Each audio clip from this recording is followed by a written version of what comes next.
I would bet, siguro 100 pesos. Na? Pupusta ako ng 100 piso na siya ang next talaga sa warrant of arrest.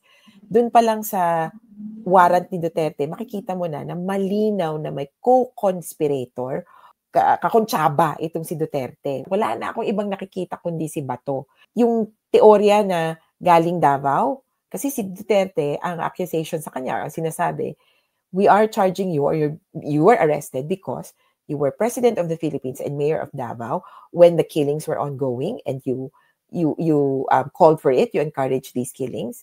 And most importantly, you were head and founder of the DDS, the Davao Death Squad. At sinong iba pang kasama niya doon? Bato de la Rosa.